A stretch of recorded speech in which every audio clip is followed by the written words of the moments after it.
اللہ وبرکاتہ۔ میرے دوستوں،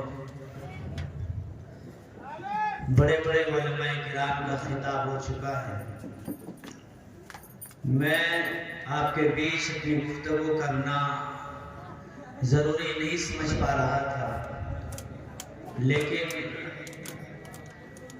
حضرت کا حکم بھی ہے اور حالات بھی یہ کہہ رہا ہے کہ لبوں کو کھول زمانہ اڑان دیکھتا ہے، تو اس زمین پر بیٹھ کر کیا آسمان دیکھتا ہے۔ بس چند منٹ بات کر کے صدر محترم کا خطاب ہوگا اور انہی کی دعا سے یہ پروگرام اختتام پذیر ہو جائے گا۔ بس آپ سے میں دو چار باتیں بہت ہی ادب سے میں درخواست کروں گا کہ پہلی تو بات یہ بتائیں کہ آپ سننا چاہتے ہیں یا نہیں۔ دوسری بات یہ کہ آج کی رات شب برات کی رات ہے، کیا اس رات کا پورا فائدہ اٹھانا چاہتے ہیں؟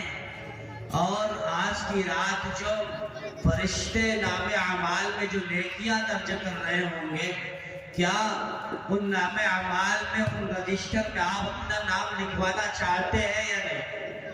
ہاتھ اٹھا کر بتائیں کہ ہاں ہم لکھوانا چاہتے ہیں۔ استغفر اللہ۔ مجمع کے اندر ایسی کی ہاتھیں نظر آ رہی ہے جو اب بھی ہاتھ نیچے گری ہوئی ہے۔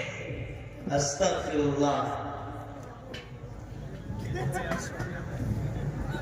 اب بھی ہاتھ کم نظر آ رہی ہے مجھے۔ بھائی یہ ہاتھ اٹھانا آپ سمجھ نہیں پا رہے، یہ نام اعمال وہ رجسٹر ہے کہ کل قیامت کے دن جب میدان حشر کے اندر حساب و کتاب ہو رہا ہوگا اور لوگ اپنے نام اعمال کے دانے ہاتھ میں ملنے کے لیے تڑپ رہے ہوں گے۔ کسی کو نام اعمال پشت پر یعنی پیٹھ کے پیچھے ملے گا، پیٹھ پر ملے گا، اور کسی کو الٹا ہاتھ میں ملے گا، کسی کو سیدھے ہاتھ میں، لیکن انسان تڑپ رہا ہوگا، ہائے افسوس میرا نام اعمال مجھے کہاں ملنے والا ہے۔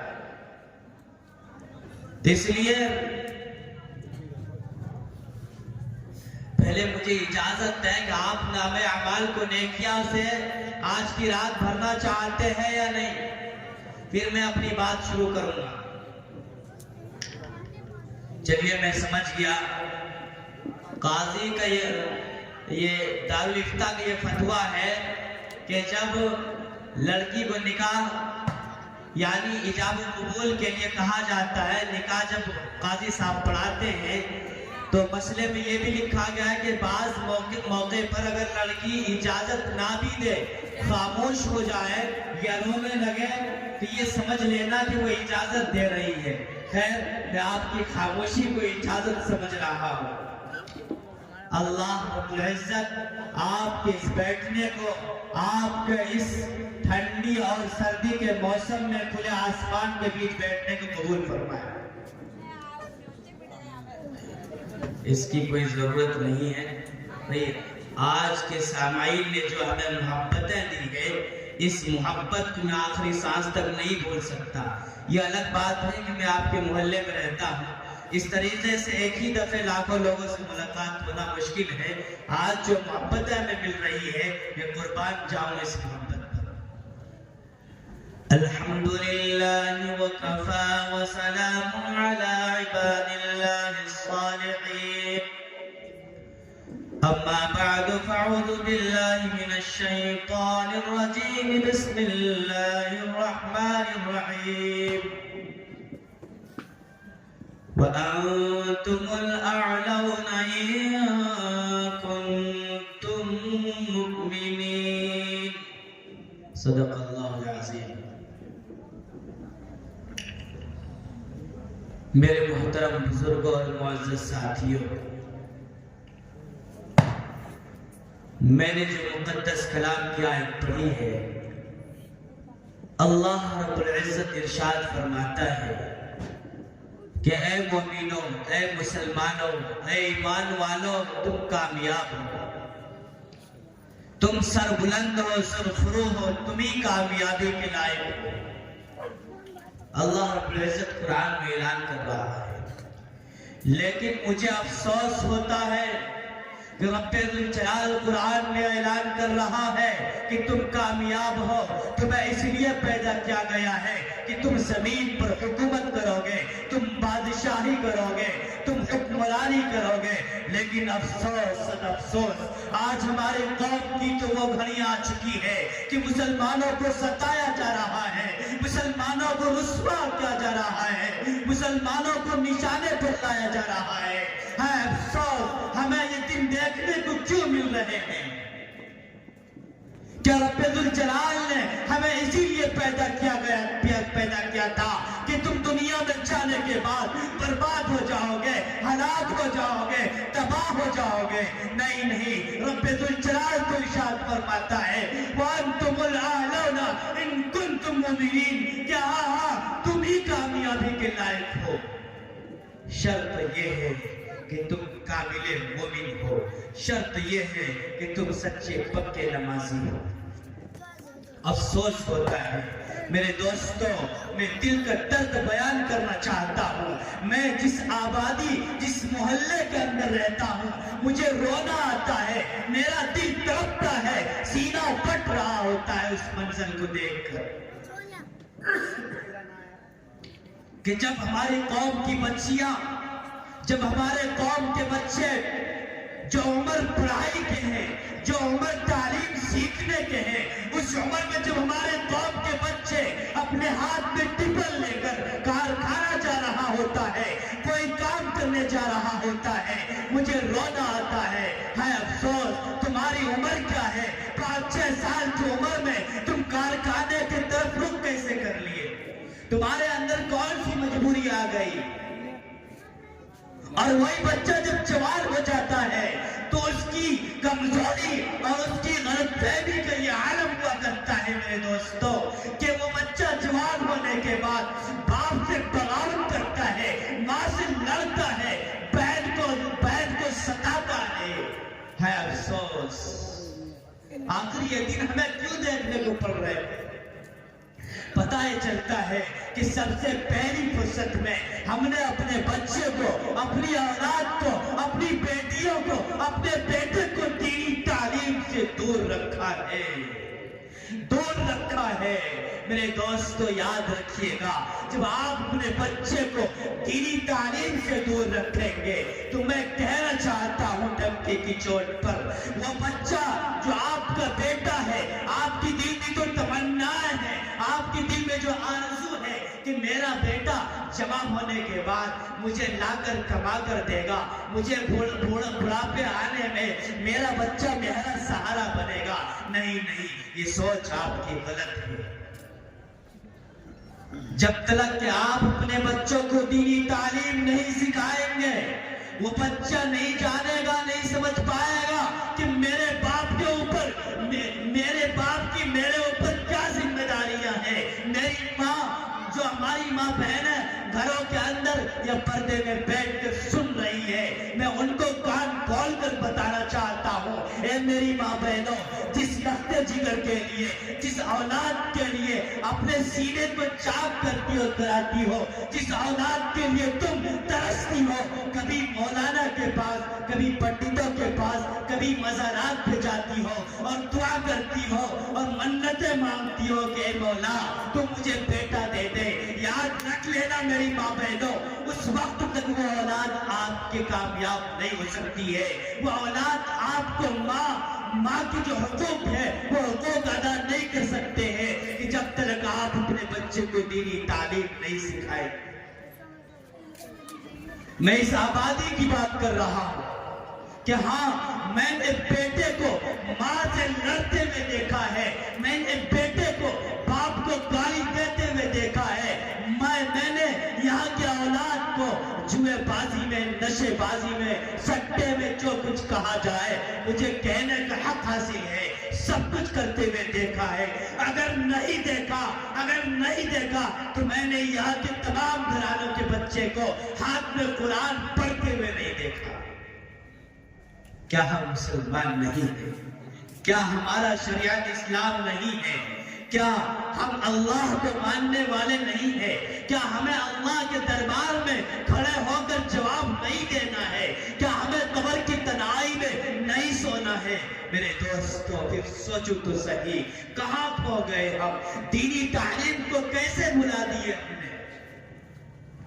اس لیے یہ پیغام دینا لازم سمجھ رہا تھا، میں چاہ رہا تھا کہ آپ کو تنہائی میں بلا کر اس پیغام کو سناؤ، لیکن نہیں، رب الجلال کا اعلان جب غار حرا کے اندر آیا تو وہ اعلان تمام امت کے لیے، تمام عالم کے لیے، تمام امت کے مسلمانوں کے لیے آ چکا ہے کہ اے نبی پڑھ اقرأ بسم ربک الذی خلق۔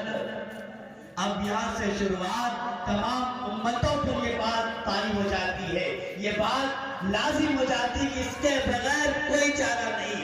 آپ صلی اللہ علیہ وسلم جب دنیا میں بھیجے گئے تو امی تھے، آپ لکھنا پڑھنا نہیں جانتے تھے، لیکن اللہ تبارک و تعالیٰ نے اپنے محبوب کو اتنا زیادہ علم دیا ہے کہ دنیا میں بڑھ کر اس سے بڑے عالم، فاضل، صلحاء و بلغا و فصحاء کوئی نہیں ہے۔ اس لیے میرے دوستو سب سے بڑے عالم، سب سے بڑے مفکر ہے۔ تو ہم جس امت کے ہیں، ہم جس نبی کے ماننے والے ہیں، ہماری بھی ذمہ داری بنتی ہے کہ ہم اپنی نسلوں کو، اپنے بچوں کو دینی تعلیم دیں۔ دوسری بات میں عرض کرنا چاہتا ہوں، دوسری بات یہ ہے، تعلیم کی بات سمجھ میں آ گئی، مجھے وقت نہیں ہے، انشاءاللہ موقع ملا تو فرصت میں سمجھائیں گے کہ اس کے نقصانات کتنے اور فائدے کتنے ہیں۔ میرے دوستو دوسری بات یہ ہے، مختصر میں عرض کر دوں، ہمارے صدر محترم کو سننا ہے کہ آج کی رات شب برات کی رات ہے۔ یہاں پڑھے لکھوں کا طبقہ بہت کم ہے، لیکن میں سمجھاتا چلوں آپ کو اپنے بھاشے میں کہ شب یہ جو ہے عربی فارسی لفظ ہے، شاید کیا مفتی صاحب، فارسی لفظ ہے شب، یعنی رات کو شب کہتے ہیں، اور یہ برات عربی لفظ ہے۔ برات کے معنی آتے ہیں خلاصے کے، آزادی کے، چھٹکارے کے۔ اب آج کی رات جو ہے وہ شب برات ہے، حالانکہ شب کے معنی رات تو ہر روز آتی ہے، لیکن برات والی رات ہر روز نہیں آتی ہے۔ تو میرے دوستوں میں بتانا یہ چاہتا ہوں کہ شب برات کا مطلب ہے چھٹکارے کا رات۔ تو اب ہمارے اس آبادی اور علی گڑھ کے لوگ اور غلط فہمی میں اور کم عقل کے لوگ یہ سمجھ بیٹھے کہ برات کی چھٹکارے کی رات یعنی پٹاخے کی رات ہے۔ استغفر اللہ، نعوذ باللہ من ذالک۔ یہ جو پٹاخے کی آواز آ رہی ہے، شاید یہ لوگ اپنے بچوں کو پٹاخے خرید کر اسی لیے لا کر دیتے ہیں کہ آج تم جتنا چاہو، چاہے پورے سال تم پٹاخے چھوڑ نہ سکو، اس رات میں ضرور تم آتش بازی کرو۔ استغفر اللہ۔ میرے دوستو قربان جائیے مولائے دو جہاں، مولائے کائنات پر، جس نے پورے سالوں کے اندر، پورے 11 مہینوں کے اندر، بلکہ یوں کہا جائے پورے 12 مہینوں کے اندر صرف اس رات کو رب الجلال نے عطا کیا ہے کہ جسے شب برات کہا جاتا ہے۔ اس رات میں رب الجلال گنہگاروں کو فرشتوں کے ذریعے سے اعلان کراتا ہے کہ اے فرشتوں تم اعلان کرو کہ کوئی ہے میرا بندہ جو پورے سال سے بے روزگار ہے، جو پورے سال سے بے نمازی ہے، جو پورے سال عیاشی میں گزار رہا ہے، پورے سال میری عبادت سے محروم ہے، لیکن اے فرشتوں تم ان بچھڑے ہوئے بندوں کو، اس بھٹکے ہوئے بندوں کو میرے قریب لا کر کھڑا کر دو۔ چاہے وہ پورا سال اگر عبادت نہ کر سکا ہو لیکن لا کر کھڑا کر دو. آج اگر وہ بندہ مجھ سے توبہ کرے گا میں اپنی کبریائی کی قسم میں ان کی توبہ کو قبول کروں گا. میں اپنے عزت و جلال کی قسم آج جو مجھ سے مغفرت چاہے گا میں اس کی مغفرت کر دوں گا. آج مجھ سے جو رزق کی تنگی کو ختم کروانا چاہے گا میں اس کی رزق کی تنگی کو ختم کر دوں گا. یہ رات تو اس لیے ہے میرے دوستو یعنی چھٹکارے کی رات. اللہ گنہگاروں کو بھی چھوٹ دیتا ہے کہ آ جاؤ تم آ جاؤ. یہ رات تمہارے لیے آزادی کی رات ہے. تم نے جو خطا کی ہے اگر تم اس پہ درگزر کراؤ گے تو درگزر ہو جائے گی. اگر تم جنت کا حقدار بننا چاہو گے تو تم جنت کے حقدار بن جاؤ گے. شرط یہ ہے تم اس رات میں مجھ سے مانگو تو صحیح. افسوس میرے جوانوں اور بزرگوں اور اس آبادی کے رہنے والے ہر انسانوں سنو یہ بچوں کو جو پٹاخے خریدنے کے لیے پیسے دیتے ہیں غلطی بچوں کی نہیں ہے. بچے تو بچے ہی ہوا کرتے ہیں. غلطی وہ لوگ کرتے ہیں جو بچوں کے والدین یا ماں باپ. کل قیامت کے دن جب ان بچوں کو سزا دیا جائے گا تو سب سے پہلے یہ کہا جائے گا کہ ان کے ماں باپ کون ہیں ان کو بلایا جائے. افسوس تصور کیجئے قرآن کا فیصلہ ہے کہ جو نماز نہ پڑھے تو ان کو حضرت عمر فاروق رضی اللہ عنہ کے دور میں ان پہ پکڑ کر کوڑے برسائے جاتے تھے. اگر میں یوں کہوں کہ ایک بندے کو پکڑا جائے جو بے نمازی اور کوڑے برسائے تو کیا دوسرا انسان کبھی سوچے گا کہ میں اب نماز چھوڑ دوں گا؟ کبھی نہیں، کیونکہ وہ سمجھ رہا ہوگا کہ ان پہ کوڑے برس رہے ہیں. تو اس لیے میرے دوستوں میں بتانا یہ چاہتا ہوں کہ جو لوگ پٹاخے بازی کرتے ہیں یا آتش بازی آج کی رات میں کرتے ہیں تو وہ تو گناہگار ہی، لیکن ان کے والدین اور ماں باپ کو بلایا جائے گا اور کہا جائے گا کیا تم نے ان کو پیسے دیے تھے پٹاخے خریدنے کے لیے؟ اب یہاں جواب یہی بن کر آتا ہے کہ جی بچے تھے، چھوٹے تھے، نادان تھے، میں نے دے دیے. کہا جائے گا بچے ہی تو نادان تھے، آپ تو نہیں.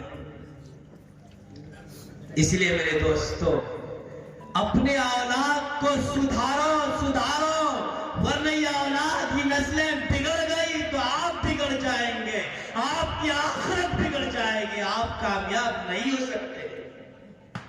اولاد آپ کے لیے بہت بڑی امانت ہے، یہ بہت بڑی نعمت ہے. آپ اس کو یوں ہی بیکار استعمال نہ کریں. سمجھ میں نہیں آتا کسی کے گھر میں بیٹی ہے، اگر ایک ہی بیٹی ہے ان کو اور زیادہ چھوٹ دے دی جاتی ہے. کسی کے گھر میں بیٹے ہیں ان کو اور زیادہ چھوٹ دی جاتی ہے. افسوس آپ تاریخ کو پڑھیے، بڑے بڑے اکابرین دنیا سے گزرے ہیں، بڑے بڑے مالدار گزرے ہیں. کیا وہ لوگ غریب تھے؟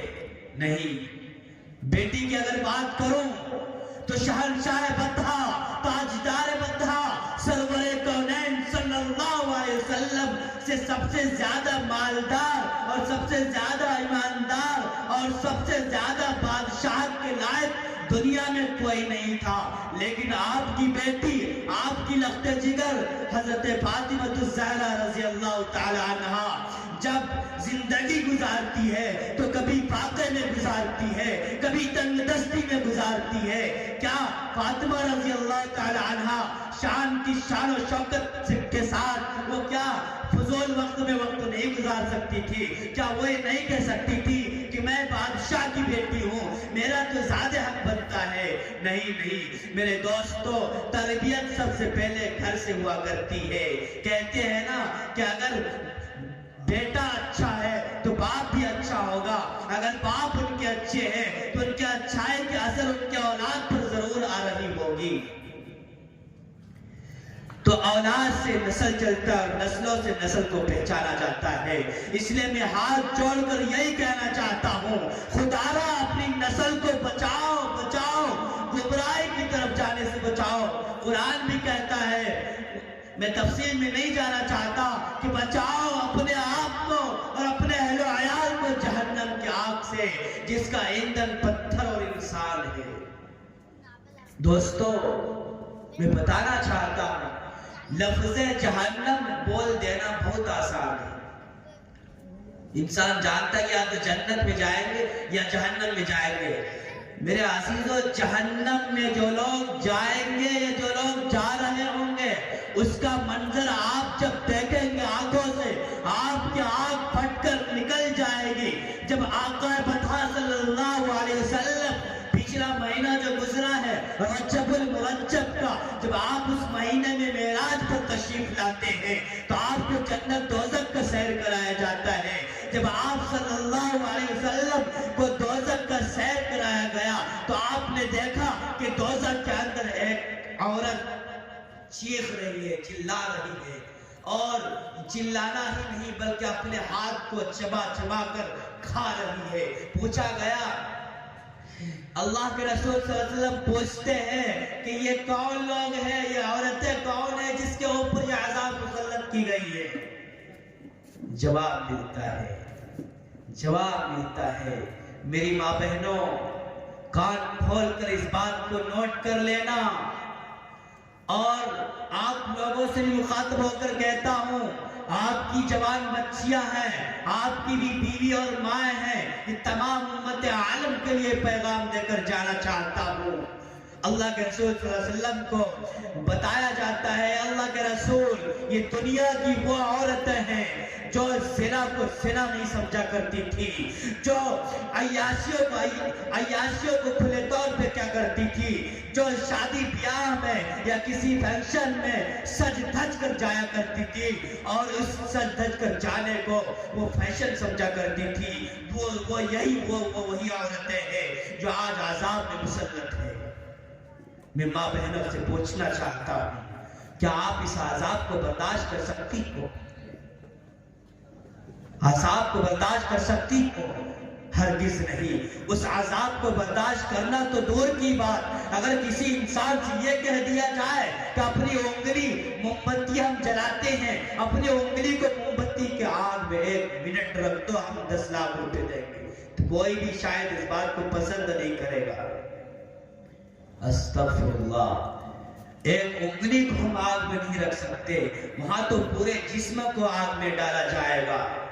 اور یہ بھی بتاؤ، دنیا میں ہم مر جائیں گے، وہاں جلتے جائیں گے، بنتے جائیں گے، مرنا نہیں ہے، مرنا تو دنیا ہی تک میں ہے۔ اس لیے اپنی آخرت کو بناؤ اور آخرت کو بچا کر لے جاؤ، اسی میں کامیابی ہے، اسی میں کامیابی ہے۔ اس لیے خاص کر کے میں اس محلے میں رہتا ہوں تو میں یہ بات ذمہ داری سمجھ کر بتانا چاہتا ہوں کہ کم از کم آج کی اس پروگرام میں یہ فیصلہ کر لیں، یہ عہد کر لیں، یہ دل میں ٹھان لیں کہ ہم اپنے اپنے گھروں کی خود حفاظت کریں گے۔ کریں گے بھائی؟ نہیں آواز آ رہی، مجھے معلوم ہے عوام تو یہ سمجھتی ہے کہ علماء کا کام ہے بتانا، میرا کام ہے ماننا، مانے یا نہ مانے یہ میری مرضی۔ میرے دوستو، بتانے والے بتا کر آتے جائیں گے، چلے جائیں گے، لیکن اگر آپ نے اس پر عمل نہ کیا تو کل قیامت کے دن آپ کا گریبان پکڑ لیا جائے گا اور کہا جائے گا، بتاؤ کیا تم پڑھے لکھے تو نہیں تھے لیکن تمہارے بیچ کوئی بتانے والا تھا یا نہیں، کسی نے بتایا تھا یا نہیں، جب بتا دیا گیا تو تم نے عمل کیوں نہیں کیا؟ اس لیے کم از کم آج کی مجلس میں جو بھی 300 400 500 کا مجمع ہے، اگر یہ محلہ والا یہ تحیہ یہ ارادہ کر لے کہ شادی کہیں بھی ہو، میرے گھر سے اگر کوئی مستورات دعوت میں جائیں گی تو پردے کے ساتھ جائیں گے اور پردے کے ساتھ آئیں گے، نہ ان کا چہرہ کوئی غیر محرم دیکھے گا نہ یہ دکھائیں گے۔ مجھے سمجھ میں نہیں آتا کہ گھروں کے اندر چڑیل بن کر رہا کرتی ہے، لیکن جب تم شادی میں جب کسی پروگرام میں جاتی ہو تو نہ جانے کون سی پری لگتی ہو، کیا مجھے بتاؤ، تمہیں جس شوہر نے، جس مرد نے تمہیں شادی کر کے لایا ہے، اس نے اپنی خوبصورتی کے اعتبار سے لایا ہے کہ میری بیوی یا میری زوجہ بہت زیادہ خوبصورت ہے، تو تمہاری یہ ذمہ داری ہے کہ اپنی خوبصورتی کو اپنے شوہر کو دکھانی چاہیے تھی، لیکن تم وہ غیروں کو دکھاتی ہو۔ اور مردوں سے بھی سوال کرنا چاہتا ہوں کہ کیا تم وہاں ان کے لیے جو بھی آئٹم لا کر تم جو پیسے خرچ کرتے ہو، کیا اسی لیے ان کے لیے تمام میک اپ کا سامان لاتے ہو کہ لو تم لگا کر مارکیٹ میں جا کر اپنی فیشن دکھاؤ؟ استغفر اللہ۔ میرے دوستو، اپنی سوچ کو بدلنے کی ضرورت ہے۔ وہ بیوی جس کے لیے آپ جان قربان کر دیتے ہیں، وہ بیوی جس کے لیے آپ چاہتے ہیں کہ میرے علاوہ کسی کی نظر نہ پڑے، ان کو آپ کیوں بازاروں میں بیچتے ہیں؟ کیا اس پر نظر نہیں پڑتی ہوگی؟ کیوں آپ ان کو فیشن میں بیچتے ہیں اس طرح سے دھج کر؟ شریعت کے اندر، ہمارے یہاں شریعت اسلام میں بلا کسی عذر شرعی کے عورتوں کو بازار جانا، سج دھج کر اور چہرہ کھول کر جانا حرام تو ہے، لیکن بہت بڑے مجرم ہیں، بہت بڑے مجرم ہیں۔ اس لیے اللہ سے توبہ کرتے ہیں کہ اللہ آج کی رات میں ہم ہاتھ اٹھا کر یہ التجا کرتے ہیں کہ آج سے جو خطائیں ہو چکی ہے، اے اللہ تو اسے درگزر فرما دے۔ اے اللہ اب جو زندگی ہماری باقی ہے،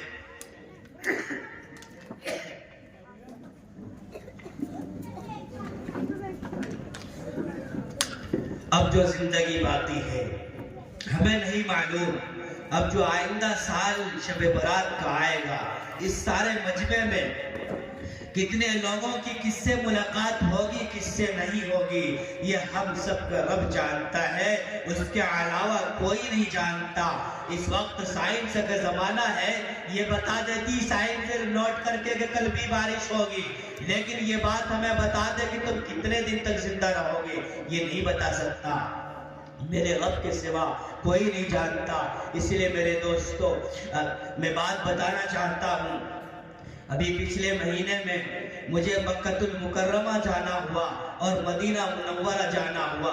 ابھی تک دنیا میں ہم رہتے تھے، سنتے تھے، پڑھتے تھے کہ دنیا فانی ہے، بلکہ اللہ کے رسول نے فرمایا کہ دنیا اتنی سی ہے کہ تم جو نماز پڑھ رہے ہو، نماز میں جو سلام پھیرا جاتا ہے، دو سلام ہے، ایک دائیں طرف پھیرا جاتا ہے، دوسرا بائیں طرف، اور بائیں طرف سلام پھیرتے ہی آپ کی نماز مکمل ہو جاتی ہے، چاہے وہ نماز کوئی سی بھی ہو۔ تو اللہ کے رسول نے فرمایا کہ تم دنیا میں اس طریقے سے رہو کہ پہلا جو سلام پھیر رہے ہو، یہ امید مت کرو کہ دوسرا سلام پھیرنے کا موقع ملے۔ تو یہ بات میں نے کتابوں میں پڑھتا رہا اور سمجھتا رہا، لیکن جب خانہ کعبہ کے اندر ہم پہنچے اور مسجد حرم کے اندر جب پہنچے تو وہ فجر کا وقت راستے میں جدہ میں ہو چکا تھا۔ جب ہم مکہ پہنچے تو ظہر کا وقت ہوا۔ جب ظہر کی نماز ہم گئے جماعت کے ساتھ، جب فرض نماز ادا کی اور نماز کے بعد جو دعا ہوتی ہے، دعا کا وقت دیا جاتا ہے، دعا کی اور دعا کے بعد فوراً نماز کھڑی ہو گئی۔ ہم دنگ رہ گئی، یہ کیا ہو رہا ہے؟ ہم دنگ رہ گئی، یہ کیا ہو رہا ہے؟ آخر یہ کون سی نماز ہے؟ جب نماز میں نے پڑھی، جب 4 تکبیریں ہوئی تو میں سمجھ گیا یہ نماز آخری نماز ہے۔ یہ وہ نماز ہے جو انسان کی زندگی کی ابتدا ہی میں اذان ہو چکی تھی، نماز اب ہو رہی ہے۔ میرے دوستو، اس لیے ہم سب کے لیے نماز کا وقت ہونا باقی ہے، اذان تو ہو چکی ہے۔ ہر فرض نماز میں بتانا یہ چاہ رہا ہوں، مکے کے اندر 6 دن میں نے گزارا، 7ویں دن وہاں سے مدینے کے لیے رخصت ہو گئے۔ مسلسل 6 دنوں میں مفتی صاحب توجہ کی طالب کہ 6 دنوں میں کوئی دن ایسا نہیں گزرا جس دن فرض نماز کے بعد میں نے جنازے کی نماز نہ پڑھی۔ پتہ یہ چلا کہ ہر نماز، فجر پڑھی تو ظہر آنے تک کئی موت ہو جاتی تھی، ظہر پڑھی تو عصر تک 10 کی موت ہو جاتی تھی، عصر پڑھی تو مغرب میں موت، میرے دوستو، اس لیے پتہ یہ چلتا ہے یہ موت جو بار بار آتی ہے، کبھی اس محلے میں، کبھی اس محلے میں، کبھی ادھر کبھی ادھر، وہ موت تمام انسانوں کو پیغام یہ دینا چاہتی ہے کہ موت سے کس کی رشتہ داری ہے، موت سے کس کی رشتہ داری ہے، آج اس کی کل ہماری باری ہے میرے دوستو۔ اسی لیے دنیا ہمیشہ ہمیش کے لیے نہیں ہے، یہاں ہم اور آپ ہمیشہ ہمیش کے لیے نہیں بھیجے گئے، یہ دنیا مختصر سی زندگی ہے، ایک نماز پڑھی، دوسرے نماز کا پتہ نہیں کہ آپ کو پڑھنے کی نصیب ہوگی یا نہیں، اس لیے میرے دوستو آخرت بنانے کی ضرورت ہے۔ آخرت اور اعمال جبھی بنیں گے کہ آپ صحیح راستے پر چلیں گے، آپ نماز پڑھیں گے، قرآن پڑھیں گے، آپ اپنے بچے کو دیندار جبھی بنائیں گے جب کہ آپ بچہ مدرسے میں پڑھے گا یا مسجد میں مکتب میں پڑھے گا، جبھی آپ کے آخرت بن پائیں گے، ورنہ آپ لاکھ کوشش کر لیجئے آخرت نہیں بن سکتا۔ آپ کا انسان اگر کسی باپ کا آخرت سنور جائے تو باپ کی ذمہ داری ہے کہ بیٹے کی آخرت کیسے بنے، اگر بیٹے کی آخرت بن جائے تو بیٹا سوچے ہمارے بیٹے کی آخرت کیسے بنے، یہ سوچ رکھنے کی ضرورت ہے۔ آئیے، بہت زیادہ وقت لے لیا، اللہ رب العزت سے دعا کرتے ہیں کہ جن جوانوں نے یہ ہمت کیا اور بہت کم لمحے میں، کم گھنٹوں میں اس پروگرام کو سجایا ہے، میں بھی دعا کرتا ہوں، آپ بھی دعا کریں کہ اے اللہ ان جوانوں نے جو اس پروگرام کو سجایا ہے، اے اللہ ان تمام جوانوں کو نظر بد سے محفوظ فرمانا، اے اللہ ان جوانوں کے نس نس میں ایسے ہی گرم خون کو تم دوڑاتے رہنا تاکہ آئندہ بھی سال آتے آتے اس پروگرام کو دوبارہ سجایا جائے۔ اور اے اللہ آج کے اس سامعین نے جو جی بھر کے سنا ہے اور جی بھر کے جو دعائیں دی ہے، اے اللہ تو ان سامعین کے چہرے پر ہمیشہ مسکراہٹ رکھنا، اور جو لوگ جس طریقے سے پریشان ہے اے اللہ تو آج ان کی پریشانی کو ٹال دینا، اور آج کی رات میں سب سے زیادہ ہم سب کو عبادت کرنے کی توفیق نصیب فرمانا۔ میرے دوستو بس یہی درخواست کروں گا کہ تھوڑی دیر اور آپ ہمارا ساتھ دیں، صدر محترم ہے، میں ان کے بارے میں بتاؤں گا، ان کو بھی دعوت دوں گا، ان کو سن کر جائیے، دعا لے کر جائیے، ہم سب دعا کے طالب ہیں، دعا دینے والے ہمارے علماء ہیں، ہمارے بزرگ ہیں، ہمارے بڑے ہیں، دعا سے ہی زندگی بنتی ہے، شاعر مشرق کہتا ہے کہ دعا سے ہی زندگی بنتی ہے، جنت بھی جہنم بھی، یہ دنیا نہ ناری ہے نہ نوری ہے۔ وآخر دعوانا الحمدللہ۔